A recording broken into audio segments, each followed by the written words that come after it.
नमस्कार। मैं हूं सीए उमेश शर्मा और आज हम देखेंगे कि सितंबर 2020 के जीएसटी रिटर्न्स के अंदर हम कौन से एरर्स ठीक कर सकते हैं और अभी का ये जो रिटर्न जाना है 20 अक्टूबर के पहले, कहीं पे 21 अक्टूबर के पहले, और जो नए जीएसटीआर वंस के नॉर्म आए हैं जो 11 अक्टूबर को डालने हैं, फिर जो 2A 2B के रिकंसिलेशंस आए हैं आईटीसी के लिए, तो ये सारा झमेला हमको सितंबर के रिटर्न्स में ध्यान रखते हुए करना है। कोरोना का जो रिलीफ दिया था वो भी इस सितंबर 2020 के रिटर्न्स में हमको सेट राइट करना है। तो चलो दोस्तों, देखते हैं आज के इस एपिसोड के अंदर फटाफट कि क्या चीजें हैं जो हमने ध्यान में रखनी है सितंबर 2020 के जीएसटी रिटर्न भरते वक्त। तो सबसे पहला सवाल है कि आउटवर्ड सप्लाई के रिटर्न को हमको आउटवर्ड सप्लाईज का जब डिटेल डालना है तो सितंबर के रिटर्न्स में हमने क्या ध्यान देना चाहिए। तो दोस्तों, सितंबर का जो रिटर्न है ये एक one of the most important return है जीएसटी के लिए। यहां पर हमको एक लास्ट चांस मिलता है रेक्टिफिकेशन करने के लिए कुछ मिस्टेक्स के, आईटीसी के आउटवर्ड सप्लाईज के जो मिस्टेक्स है वो हम एनुअल रिटर्न में भी आगे ठीक कर सकते हैं। पर यहां पर टैक्स पेयर ने ध्यान देना है कि जो भी उनके डिफरेंसेस आए हैं आउटवर्ड सप्लाईज के बुक्स के अंदर और जीएसटी रिटर्न्स में, और अगर वो जो भी डिफरेंसेस आए होंगे वो रेक्टिफाई कर ले और सारी एडजस्टमेंट सितंबर के रिटर्न भरने के पहले कर ले। मान लो फाइनेंशियल ईयर 1920 के कुछ सेल्स रह गया होगा तो वो अप्रैल 20 से लेके सितंबर 20 के रिटर्न के बीच में हमने कंट्रोल में लाके और उसके एडजस्टमेंट कर लेनी चाहिए। तो अगर सेल अंडर रिपोर्ट हो गया होगा तो वो हमने यहाँ पर रिस्पेक्टिव जीएसटीआर 1 में अगर नहीं बताया होगा तो वहां पर भी अमेंडमेंट्स करके बता दे। फिर 3B में सितंबर 2020 के इसमें ले ले। अगर ओवर रिपोर्ट हो गए होंगे फाइनेंशियल ईयर 1920 के तो वो क्रेडिट नोट देके या रिड्यूस करके आप इस सितंबर 2020 के रिटर्न में उसको एडजस्ट कर सकते हैं। तो फाइनेंशियल ईयर 1920 के जो भी रिटर्न्स गए हैं उसका एक रिकंसिलेशन आउटवर्ड सप्लाईज का बनाकर वो सितंबर में आने वाले रिटर्न्स में एडजस्ट कर लेना चाहिए, क्योंकि ये एक बहुत इंपॉर्टेंट एस्पेक्ट है जीएसटी के अंदर कि हमको 6 महीना मिलता है फाइनेंशियल ईयर होने के बाद ये करेक्शंस करने का। फिर आगे चलते हैं हम इनवर्ड सप्लाईज के क्या करेक्शंस हम कर सकते हैं सितंबर रिटर्न के पहले।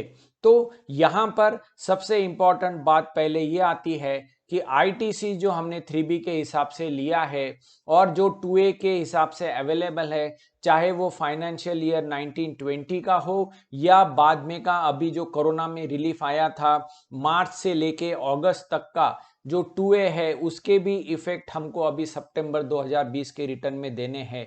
तो सप्लायर से चेक करें कि कौन से इनवॉइसेस अपलोड सप्लायर ने नहीं किए होंगे, तो उससे बातचीत करके उससे रिकंसाइल करें अपने बुक्स और 2A, और वो हिसाब से कॉल ले, क्योंकि आगे इसका इफेक्ट आने वाला है रूल 36(4) के हिसाब से।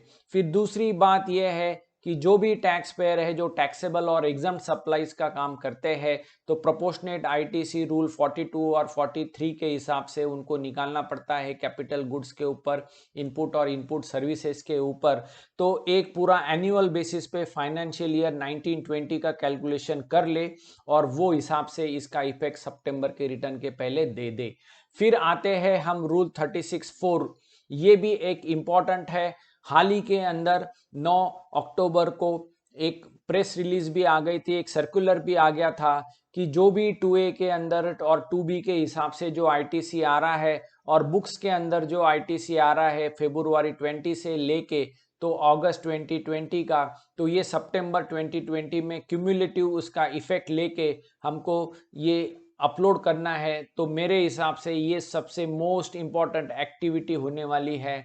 ये होने वाली है फाइनेंशियल ईयर 2021 के लिए।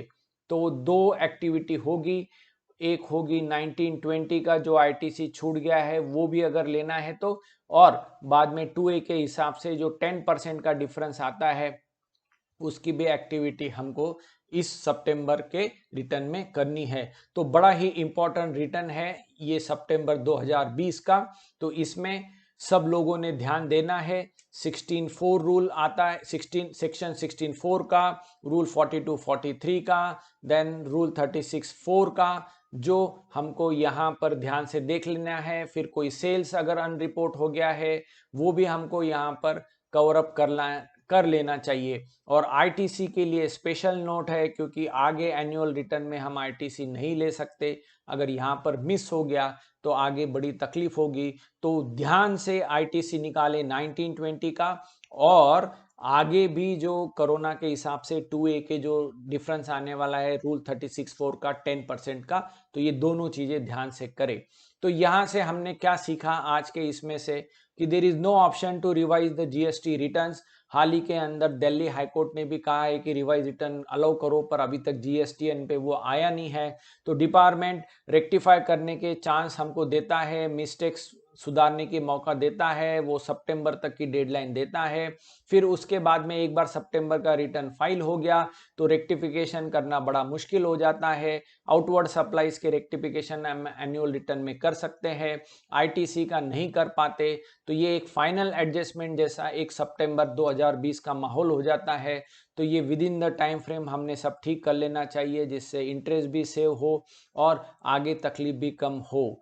तो दोस्तों, इसी हिसाब से ध्यान से सितंबर 2020 का रिटर्न भरिए, और बड़े ही ध्यान से हमने इस बार के रिटर्न में 2020-2021 के आईटीसी के भी कैलकुलेशन जो 2A के हिसाब से आए हैं वो भी देखने हैं।